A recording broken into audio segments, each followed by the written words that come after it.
Okay, get ready to be offended if you, all right, go. And go. So I'm here and like Hannah makes some kind of sign language thing and then this starts happening. Go ahead. That's a real thing.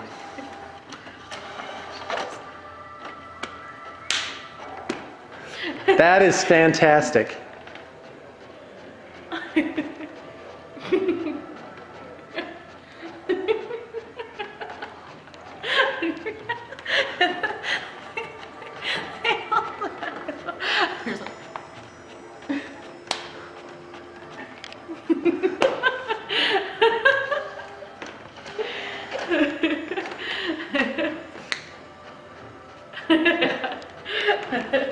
Wow, okay. Table fans, it's time for your studio update. And I'm here, I'm just t-shirt and jammies today. It is like super relaxo Thursday.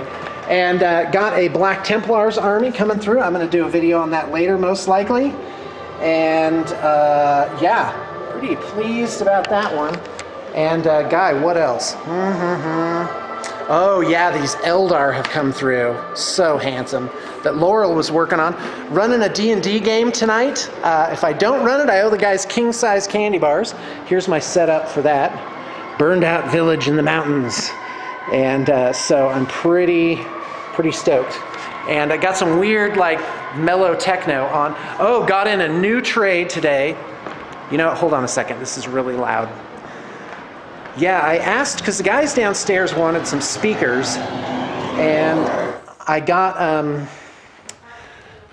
Anna to buy some. She just found some on Craigslist, and it's a really good set. And in the studio, they're just like, oh, these reverberate so amazingly. So yeah, I got in a trade of a ton of Space Marines, Tactical Space Marines, Librarian, Predator, Storm Talon, Razorback. Oh, and some Khador too. So, and some Necrons. So we're looking forward to getting those up. Got another trade here. This is some War Machine. So you can expect to see those up. We still have, like, I haven't even turned on all the lights yet today. So a lot of painters starting today and tomorrow. A lot of the artists are going to be out over the holidays. So it's going to be kind of a skeleton crew. We're setting up projects for January and February. So now's a really good time to set it up. I'm still running that special.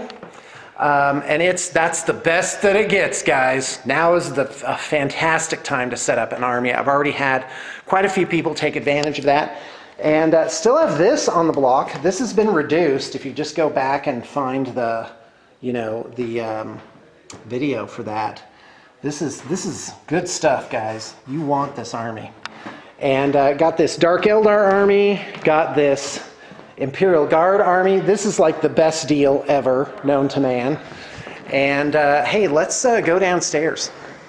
These guys working on some lizard men. Yeah. No. Yep. It's gonna look real handsome. There's the swarm of skinks over there. Of skanks, did you say? Skinks. All the skinks. Yep. We need A swarm of skanks. Guy, you guys are really doing a good job on this. Is this the prototype here? Yeah, for the temple god. Yeah. Did the client send this, or did you guys do this? I did that up. Just did it. This is great. This looks really good. I'm loving that. So just like buy the book then? Yeah, basically just standard GW scheme. Yeah. All right, fantastic. Got the guys some cinnamon rolls today, but like I said, not many mouths to eat them at this time of point of the game. Mason's going to get all the way through. So I see Mason like playing League of Legends. I think 90% of the times that I come down here, League of Legends. Yeah.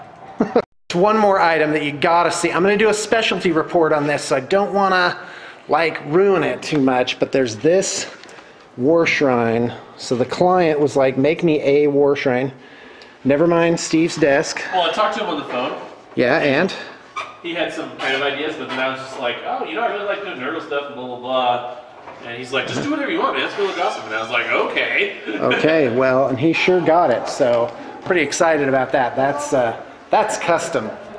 So anyway, that's all I got for you. And I mean, things are proceeding apace here. We've got packages coming in, new projects getting checked out.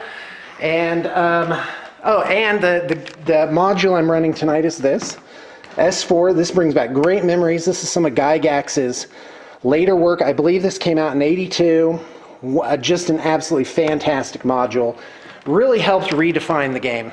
Makes me very happy inside. So anyway, yeah, this table kind of exemplifies the concept of ultimate D&D, because like I'm looking at all this terrain and I'm just like, you know, I'm probably uniquely suited in the world to actually make a D&D adventure like every single encounter is like a set.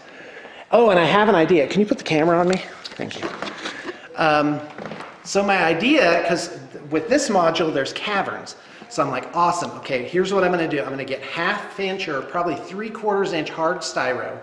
I'm going to get 4 sheets of it, set it out like a giant map, and then using a grid system, I'm going to plant the map of the caverns onto this stuff, cut it out, and then cut it into sections so get rid of all the in-between stuff, and then just have like this cavern complex, rough it up, paint it, and cut it into sections so that as they adventure I can like open up the new caverns and passageways. And what I'll have is basically just a black like tablecloth underneath it, and you can explore this giant thing. Oh yeah! Oh, I'm so excited. It's gonna be so cool. I really think it's gonna be the best thing since sliced cheese. I am. Oh my gosh, I could even do like 3-dimensional stuff, like, you know, caverns that go up and elevated areas and sinkholes. Oh, that's fantastic.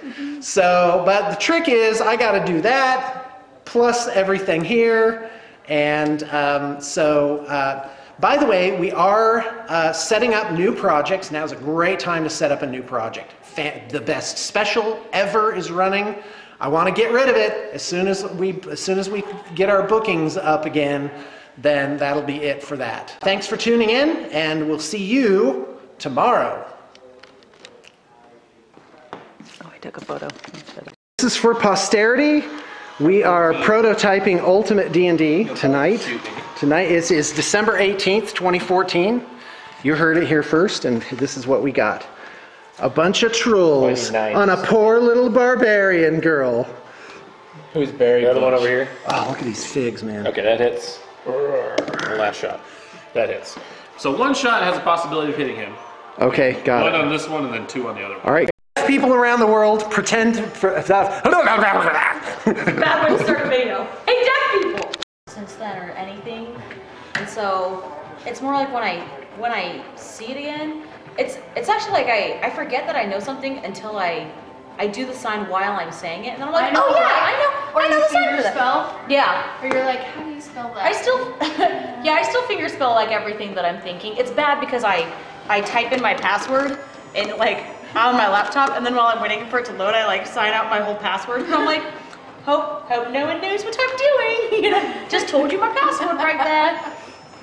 Enter, if you please. I know.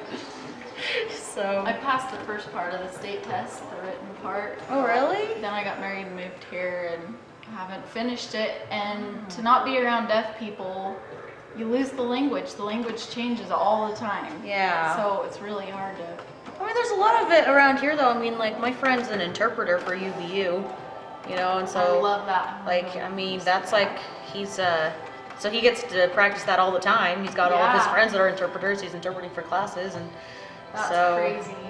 Does he pass the state test, though? I didn't know there was a state test, so obviously I don't know much about it. If you interpret for universities, you have to have a bachelor's degree. Well, because I know that it was one of those things. Never mind that you signed, can do it. He signed a little bit in high school, and then he like served an LDS mission as a sign language mission. Yeah. And so he probably came back just able to like go, like he probably was able to just walk up to something and be like, hey, I can do this, and here's my certification. I did it for 2 years for a church or something. And so people like that tend to qualify for things easier sometimes.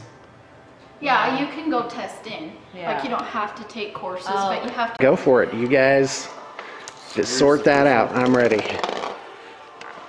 So.